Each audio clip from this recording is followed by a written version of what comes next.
शराबबंदी पर प्रशांत किशोर ने बहुत बड़ा झूठ क्यों बोला? वंदे मातरम। आप सबका स्वागत है आपके अपने चैनल संपूर्ण स्वदेशी परिवार पर। अभी अभी हमने यूट्यूब पर एक विज्ञापन वीडियो देखा जिसमें बिहार के रहने वाले प्रशांत किशोर, जो जन सुराज के संस्थापक हैं और बहुत शीघ्र वो राजनीतिक दल बनाने वाले हैं, उनकी एक कंपनी है जो पैसा लेकर राजनीतिक दलों को जिताने के लिए योजनाएं बनाती है। चाहे कोई भी कितना भी बड़ा देश विरोधी राजनीतिक दल हो, जैसे ममता बनर्जी बेगम की टीएमसी हो या नीतीश कुमार की जदयू, इन सब के लिए ये काम कर चुके हैं। जन सुराज यूट्यूब चैनल पर एक वीडियो जारी की गई है 10 अगस्त 2024 को। वीडियो का शीर्षक है जन सुराज की सरकार बनते ही हटेगी शराबबंदी।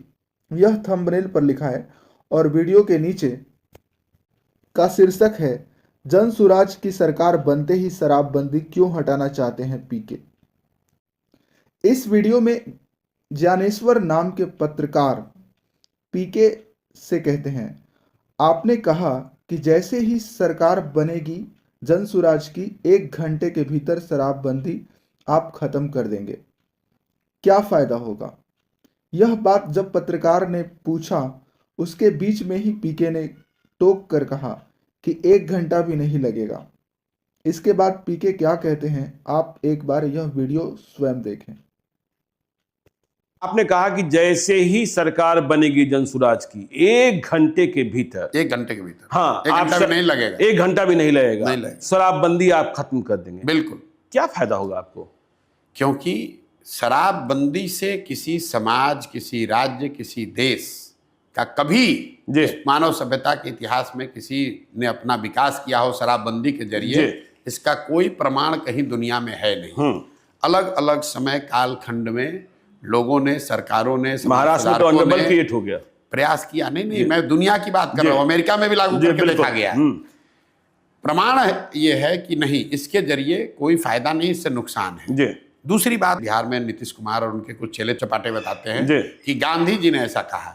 मैं 2 साल से कह रहा हूं, उससे पहले से कह रहा हूं कि गांधी जी ने अगर कहीं कहा है कि कानून बनाकर शराबबंदी लागू सरकार को करना चाहिए, ये वाक्य मुझे दिखाइए, ये उनके शब्द सुनाइए और मैं बिल्कुल नीतीश कुमार का चरण छूकर माफी मांगने को तैयार हूं। गांधी जी ने आज तक कहीं जीवन में ये नहीं कहा कि सरकार को कानून बनाकर शराबबंदी लागू करना चाहिए। गांधी जी ने शराबबंदी को एक सोशल एफर्ट के तौर पर देखा।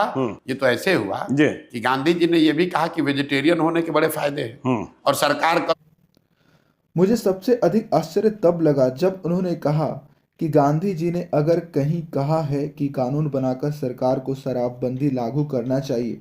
ये वाक्य मुझे दिखाइए, ये शब्द सुनाइए और मैं बिल्कुल नीतीश कुमार का चरण छूकर माफी मांगने को तैयार हूं। इतना बड़ा झूठ और इतना बड़ा गांधी का अपमान और क्या हो सकता है? मैं किसी राजनीतिक दल का सदस्य नहीं हूं, न ही नीतीश कुमार का समर्थक हूं, न ही मैं गांधीवादी हूं। मैं मानता हूं कि गांधी जी ने मुस्लिम प्रेम के कारण पूरे देश को अब तक रसातल में भेजा है। उनके विचार आज भारत के लिए बहुत ही घातक है। यद्यपि उन्होंने बहुत अच्छे कार्य किए, स्वदेशी आंदोलन चलाया, अनेकों विषयों पर उनके विचार बहुत अच्छे हैं और उसी में एक है शराबबंदी।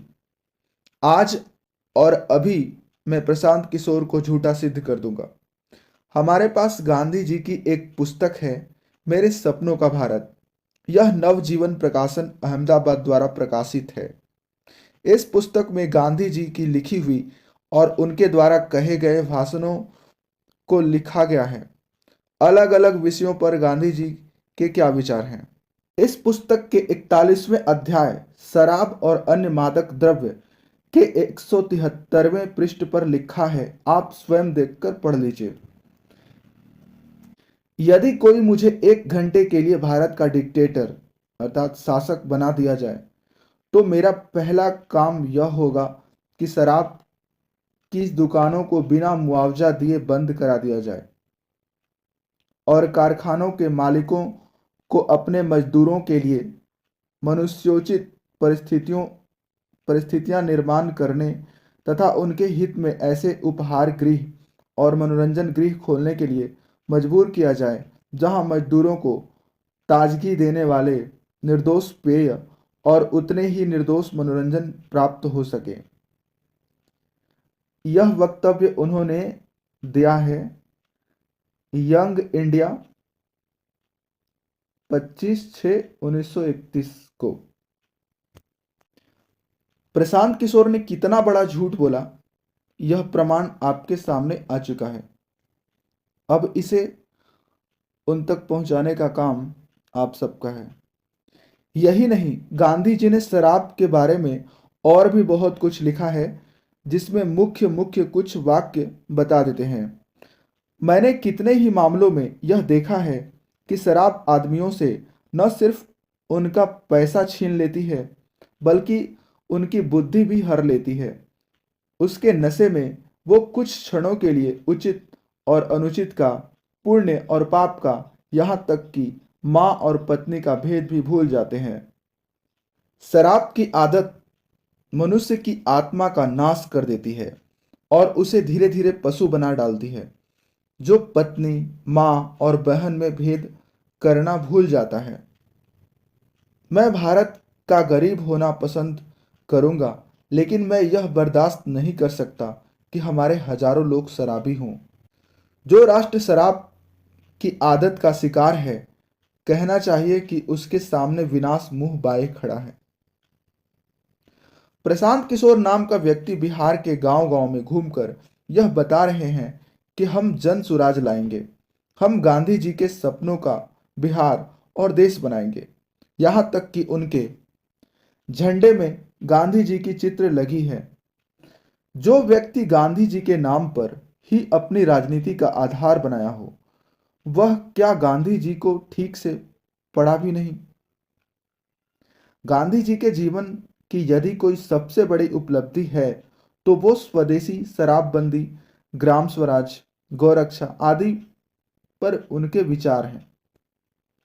जो गांधी को अपने जीवन की सबसे महत्वपूर्ण कार्यों में से एक शराबबंदी को मानते थे, वो भारत सरकार तो छोड़िए, वो डिक्टेटर अर्थात शासक बनकर, राजा बनकर 1 घंटे के भीतर शराबबंदी करने की बात करते हैं।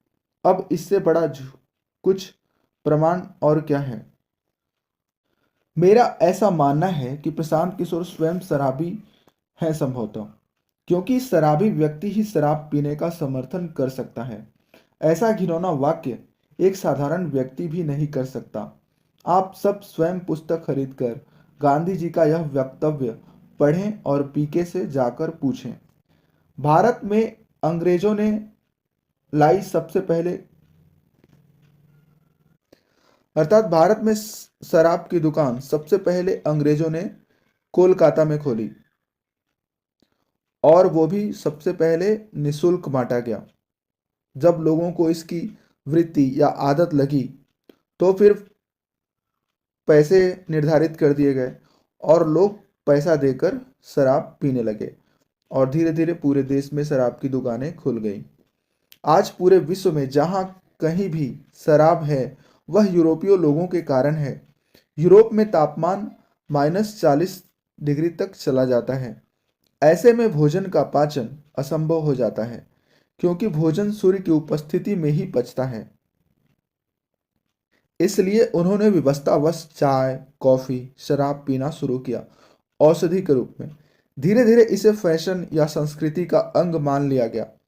ऐसे में मानवता का विनाश निश्चित है। भारत एक गर्म जलवायु वाला देश है। यहाँ शराब की कोई आवश्यकता नहीं। भारत में शराबबंदी अधिनियम अतिशीघ्र लागू होना चाहिए। शराब बेचने, पीने और बनाने वाले को बीच चौराहे पर फांसी का दंड मिलना चाहिए। यदि 2-4 लोग भी फांसी पर लटक गए, तो कोई शराब पीने, बेचने, बनाने का साहस नहीं करेगा। पिछले 15 वर्षों में नीतीश सरकार ने यदि सबसे अच्छा कार्य किया है, तो वो शराबबंदी। ये बात सही है कि शराब गांव-गांव, नगर-नगर बिक रही है, होम डिलीवरी हो रहा है। शराबबंदी के बाद भी शराब इसलिए बिक रही है क्योंकि पुलिस प्रशासन ही शराब बिकता बिकवा रही है और सरकार की इच्छा शक्ति इसमें बहुत ही कम है। यदि सरकार की इच्छा शक्ति प्रबल हो जाए तो निश्चित रूप से शराबबंदी सफल हो सकती है। अभी तो 70 कमीशन बांध दिया गया है थानों में। जो लोग स्वयं शराबी हैं, घूसखोर हैं, वो कैसे शराबबंदी को सफल होने देंगे? समाज के लोग यदि जाग जाएंगे, चरित्रवान बन जाएंगे, मनुष्य बन जाएंगे, तो वो स्वतः शराब नहीं छुएंगे। षड्यंत्र पूर्वक, त्रुटिपूर्ण संगत के कारण वो शराबी बनते हैं। अतः अंग्रेजी शिक्षा व्यवस्था को प्रतिबंधित कर हमारी वैदिक गुरुकुलीय शिक्षा व्यवस्था लागू करनी चाहिए। ऐसा करने से एक भी शराबी व्यक्ति का जन्म नहीं होगा। आज शराब से भारत सरकार, जिसमें सभी राज्य की सरकार भी शामिल है, 3 लाख करोड़ का कर यानी कि टैक्स मिलता है। किंतु शराब के कारण हो रहे अपराध, जिसमें बलात्कार सबसे प्रमुख है, यदि शराब बंद हो जाए तो 85% दुष्कर्म रुक सकते हैं। शराब के कारण सड़कों पर दुर्घटनाएं होती हैं, जिसमें हर वर्ष 1.5 लाख लोग मरते हैं और इस दुर्घटना का सबसे बड़ा कारण शराब ही है।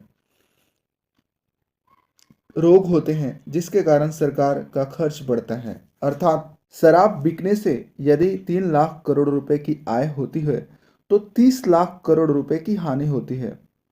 लोगों का जीवन समाप्त होता है, उसका कोई क्या मूल्य लगाएगा? हजारों माताओं, बहनों और बेटियों के साथ जो दुष्कर्म हो रहा है, उस क्षति का भरपाई 500 लाख करोड़ रुपए में भी कोई कर सकता है क्या? नहीं कर सकता। शराबियों का तर्क बिल्कुल भी निराधार है। कठोर शराबबंदी अधिनियम बनाए बिना सुराज या राम राज्य कभी नहीं आ सकता। वंदे मातरम।